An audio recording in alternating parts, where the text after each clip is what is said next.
ಒಳ್ಳೆ ಕಾಳ್ ಬಿಡಲ್ಲ ಬಿರ್ತೀನಿ ಮಗ.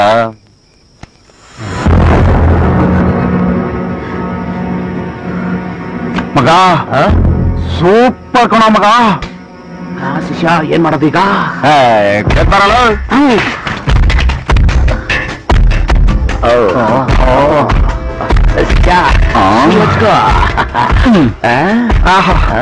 ಸುಂದರಿ ಸುರಸುಂದರಿ.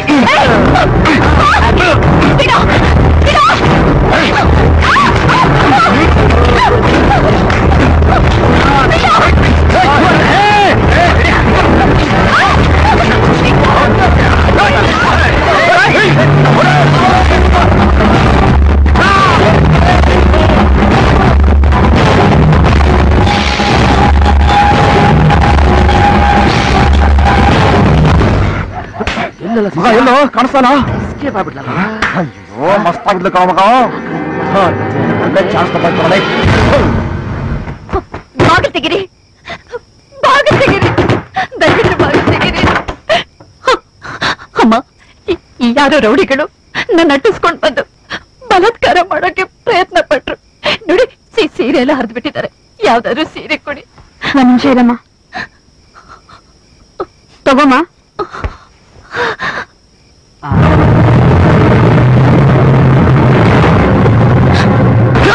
ಪಾಪರಿ ಯಾಕೆ ಇಟ್ಕೊಂಡ್ರಿ? ಇಂಥವ್ರಿಗೆ ಕರುಣೆ ತೋರಿಸಬಾರ್ದು ಕಣೆ.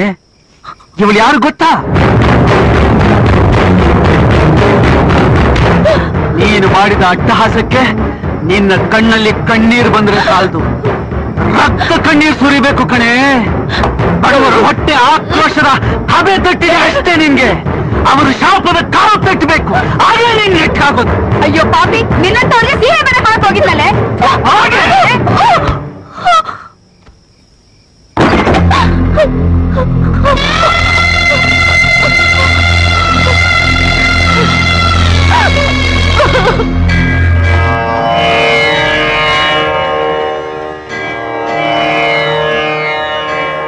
ತಗೋಮ್ಮ, ತಗೋ.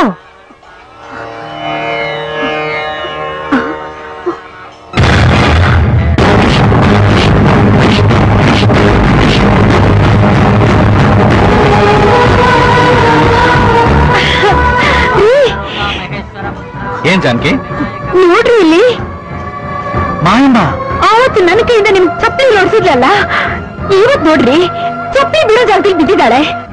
ದೇವರು ಇವಳಿಗೆ ಸರಿಯಾದ ಶಿಕ್ಷಣೆ ಕೊಟ್ಟಿದ್ದಾನೆ. ಆವತ್ತು ದೀನ ಅಮಾವಾಸ್ಯೆ ದಿನ ಗಂಡನ ಪೂಜೆ ಮಾಡ್ತಿದ್ದ ಕೈಯಲ್ಲಿ ಅಂತ ದೊಡ್ಡ ತಪ್ಪು ಮಾಡಿಸಿ ಮೆರೆದಿಯಲ್ಲೇ. ಆವತ್ತಿಂದ ಇವತ್ತಿನ ನಾನು ಎಷ್ಟು ಕೊರತೀನಿ ಗೊತ್ತೇನೆ. ಪ್ರತಿದಿನ ನಾನು ದೇವರಿಗೆ ಬೇಡ್ಕೊಳ್ತಿದ್ದೆ ನಿನಗೆ ಸರಿಯಾದ ಶಿಕ್ಷೆ ಆಗ್ಬೇಕು ಅಂತ. ಇವತ್ತು ನನ್ನ ಆಸೆ ನೆರವೇರ್ತು. ಕೊಡೆ ಇಲ್ಲಿ, ನಿನ್ನಂತ ಅನ್ನ ಕೊಟ್ರೆ ಅದಕ್ಕಿಂತ ಮಹಾಪಾಪ ಬೇರೆ ಇಲ್ಲ.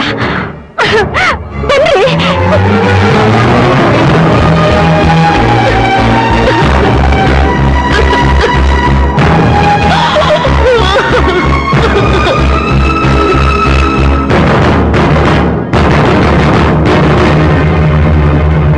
ಅಣ್ಣ ಅಣ್ಣ ತಿನ್ನಕ್ಕೆ ಏನಾದ್ರೂ ಕೊಡಣ್ಣ.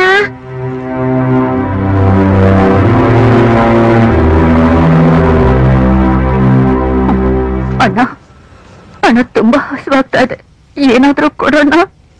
ಬೆಳಗ್ಗೆಯಿಂದ ಗಿರಾಕಿಗಿಂತ ನೆಕ್ಸ್ಟ್ ಅವ್ರಿಗೆ ಕೊಡೋದಾಯ್ತು. ತಗೊಳಮ್ಮ. ಅಯ್ಯೋ ನೀನಾ ದುರಾಂಕಾರಿ ನೀನು. ಇನ್ನು ಅಣ್ಣ ಕಾಲಲ್ಲಿ ಓದ್ದೋಳು ನೀನು. ನೀರು ಕೊಡೋದಕ್ಕಿಂತ ನಾಯಿ ನೆರೆಗೆ ಹಾಕೋದ್ಮೇಲೆ ಹೋಗ ಮೇಲಿಂದ ಕಟ್ಟಲು, ಹೋಗ ಮೇಲಿಂದ ಕಟ್ಟಲು. ಬಾರ ಇಲ್ಲ, ಇಲ್ಲಿ ಪಿನಲ್ಲಿ ಹಾಕಿ ಕೊಡೆಯೋ, ಪಾಪ ಸುತ್ತ ಮಾಡುತ್ತೆ ನಮ್ಗೆ. ಬರಬೇಕ.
ಏನೋ ಆದ್ರೂ ನಿಂದು ಹೊಟ್ಟೆ ತಾನೆ.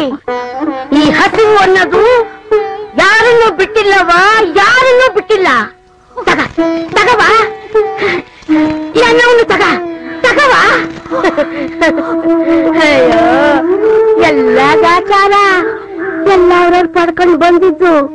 ಈ ಕರ್ಮ ಅನ್ನೋದು ಯಾರನ್ನು ಬಿಟ್ಟಿದ್ದವ ಎಲ್ಲ ಅನುಭವಿಸಿರ್ಬೇಕು.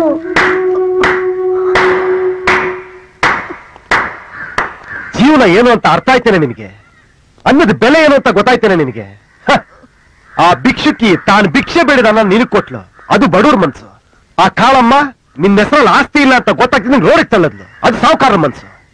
ಈ ವ್ಯತ್ಯಾಸ ನಿನಗೆ ಗೊತ್ತಾಗ್ಲಿ ಅಂತಾನೆ ನಾನು ನಿನ್ನ ಈ ಪರಿಸ್ಥಿತಿಗೆ ತಂದಿದ್ದು. ನಿನಗೀಗ ಜೀವನ ಚೆನ್ನಾಗಿ ಅರ್ಥ ಆಗಿದೆ ಅನ್ಕೊಂಡಿದ್ದೀನಿ. ನಿನಗೀ ಅನ್ನ ತಿನ್ನುವಂತ ಪರಿಸ್ಥಿತಿ ಬಂದಿಲ್ಲ. ಎದ್ದೇಳು, ಬಾ ನನ್ ಜೊತೆಲಿ.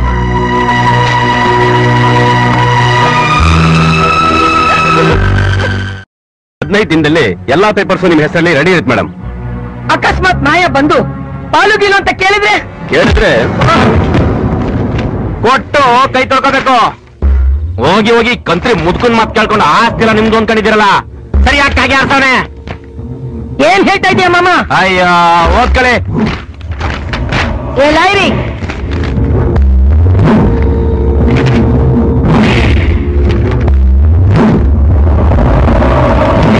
ಓ ಮೈ ಗಾಡ್, ಕಾಳಮ್ನೂರೇ, ಆಸ್ತಿಲಿ ಒಂದ್ ಚಿಕ್ಕಾಸು ನಿಮ್ಗೆ ಸಿಗಲ್ಲ. ಒಂದೊಂದು ಪೈಸಾನು ಮಾಯಾ ಹೆಸರಲ್ಲಿದೆ. ಮೇಲಾಗಿ ವಿಲ್ನಲ್ಲಿ ಒಂದ್ ಕಡೆನೂ ನಿಮ್ ಹೆಸರು ಪ್ರಸ್ತಾಪ ಮಾಡಿಲ್ಲ. ಅದು ಒಂದು ಇದು ಜೆರಾಕ್ಸ್ ಕಾಪಿ. ಒರಿಜಿನಲ್ ಅದು ಶಂಕರ್ ಹತ್ರ ಭದ್ರವಾಗಿದೆ. ಅಕ್ಕೋ, ಆಟೋ ಶಂಕರನು ಇವನು ಆಸ್ತಿನ ಮಾಯಾಗ ಒಪ್ಸಿ ನಿಮ್ಮನ್ನು ಪುಟ್ಬಾಟ್ ಮಾಡ್ಬೇಕು ಅಂತ ಮಾತಾಡ್ಕತ್ತಿದ್ರು. ಎಲ್ಲ ನಿನ್ನಿಂದನೇ ಆಗಿತ್ತು. ಜೀವನ ಪೂರ್ತಿ ಬರೀ ಪಿಟಿಂಗ್ ಇಡದೆ ಆಗುತ್ತಲ್ಲೋ. ಹೆಂಗೋ ಮಗಳ ತರ ಸಾಕಿ ಆ ಭಿಕಾರಿನ ಪಳಗಿಸಿದ್ದೆ. ನೀನ್ ಬಂದು ಎಲ್ಲ ಹಾಳು ಮಾಡ್ಬಿಟ್ಟಲ್ಲ. ಯಾಕೋ ಹೀಗ್ ಮಾಡ್ದೆ? ನಾನು ಹಾಗೆ ಮಾಡಿದ್ದಕ್ಕೆ ಆ ಮಗುಗೆ ತಾನು ಮನುಷ್ಯ ಜಾತಿಯಲ್ಲಿ ಹುಟ್ಟಿದೋ ಅಂತ ಗೊತ್ತಾಗಿದ್ದು. ತನ್ನನ್ನು ಸಾಕಿದ್ದು ಒಂದು ವಿಷ ಸರ್ಪ ಅಂತ ಅವಳಿಗೆ ಅರ್ಥವಾಗಿದ್ದು. ಯಜಮಾನರ ಆಸೆ ಪ್ರಕಾರ ಆ ಆಸ್ತಿ ಪತ್ರನ ಅವಳಿಗೆ ಕೊಡೋಣ ಅಂತ ಈ ಊರಿಗೆ ಬಂದೆ. ಆಗ ಮಾಯಾಳನ್ನ ಹೆಮ್ಮಾರಿ ತರ ಬೆಳೆಸಿದ್ದನ್ನ ನಾನು ನೋಡಿದೆ. ಈ ಸಮಯದಲ್ಲಿ ಆಸ್ತಿ ಮಾಯಾಳ ಕೈಗೆ ಒಪ್ಪಿಸಿದ್ರಿ ಆ ಆಸ್ತಿ ದುರ್ಬಳಕೆ ಆಗುತ್ತೆ ಅಂತ ತಿಳಿದು ಏನ್ ಮಾಡ್ಬೇಕಂತ ದಿಕ್ಕು ತೋಚದೆ ಇದ್ದಾಗ ಆ ಸಮಯದಲ್ಲಿ ಶಂಕರ ನನಗೆ ದೇವರು ಸಿಕ್ಕದಾಗ ಸಿಕ್ಕ.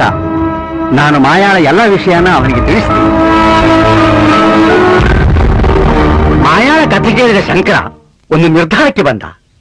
ನಿಮಗೆಲ್ಲ ಬುದ್ಧಿ ಕಲಿಸ್ಬೇಕಂತಾನೆ ನನ್ನ ಬಾಯಿಂದ ಮಾಯಾಳ ಹೆಸರಿನಲ್ಲಿ ಆಸ್ತಿನೇ ಇಲ್ಲ ಅಂತ ಸುಳ್ಳು ಹೇಳಿಸಿದ. ಅದರಿಂದಲೇ ನಿನ್ನ ನಿಜರೂಪ ಅವಳಿಗೆ ಗೊತ್ತಾಗಿದ್ದು. ಗೊತ್ತಾದ್ರೆ ಏನಾಗುತ್ತೋ? ಎಷ್ಟೇ ಆದ್ರೂ ಮಾಯಾ ನಾನ್ ಸಾಕಿದ್ದು ಹುಡುಗಿ. ನಾನ್ ಕೀ ಕೊಟ್ರೆ ಅವಳು ಕುಣಿತಾಳೆ. ನೋಡ್ತಾ ಇರು, ನೀನ್ ಕಣ್ಣೆದುರಿಗೆ ಅವಳು ಎಲ್ಲ ಆಸ್ತಿನೂ ನನ್ನ ಹೆಸರಿಗೆ ಬರ್ಕೊಡ್ಬೇಕು. ಹಂಗ್ ಮಾಡ್ತೀನಿ. ಅದು ಈ ಜನ್ಮದಲ್ಲಿ ಸಾಧ್ಯ ಇಲ್ಲ. ಅವಳ ತಂದೆ ತಾಯಿಗಳು ನೀನೇ ಕೊಲಿಸಿದ್ದು ಅಂತ ಗೊತ್ತಾದ ಮೇಲೆ ನಿನ್ನ ನೆಲ ತೊಳೆಯೋಕ್ಕೂ ಅವಳು ಹೇಸಿಗೆ ಬರ್ತಾ ಇದ್ದಾಳೆ. ಹೇಳಿ ಕಾಳ, ನಿನಗೆ ಎಷ್ಟು ಬೇಕು ದುಡ್ಡು ಕೊಡ್ತೀನಿ. ನನ್ನ ಗಂಡನ ಆಸ್ತಿ ನನಗೆ ಸಿಗ್ಬೇಕು. ಅದಕ್ಕೇನ್ ಮಾಡ್ಬೇಕು? ಆ ಮಾಯಿನ ಮುಗಿಸ್ಬಿಡಿ. ನಿಮ್ ಗಂಡಿನ ಆಸ್ತಿ ಆಟೋಮೆಟಿಕ್ ಆಗಿ ನಿಮ್ಗೆ ವರ್ಗಾವಣೆ ಆಗುತ್ತೆ. ಮೊದ್ಲು ಅವಳನ್ನು ಮುಗಿಸಿ.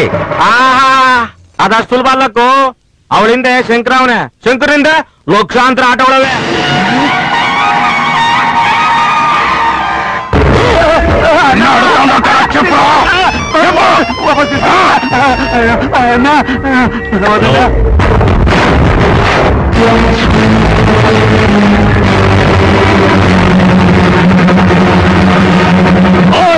ಬೆಂಗಳೂರು వెళ్ళాలి. ನೀನ್ ಹಠ ಮಾಡಿದ್ರೆ ನನ್ನ ನಾಚಿ ಸಹಿತ ನೋಡೋದಿಲ್ಲ. ಅಮ್ಮ, ನಾನ್ ಹಠ ಮಾಡ್ತಾ ಇಲ್ಲಮ್ಮ. ನನ್ ಕಷ್ಟ ಸ್ವಲ್ಪ ಅರ್ಥ ಮಾಡ್ಕೊ. ನನ್ಗೆ ಯಾಕೋ ಶಂಕರನ್ ಬಿಟ್ಟು ಬರಕ್ ಮನ್ಸಾಗ್ತಾ ಇಲ್ಲ.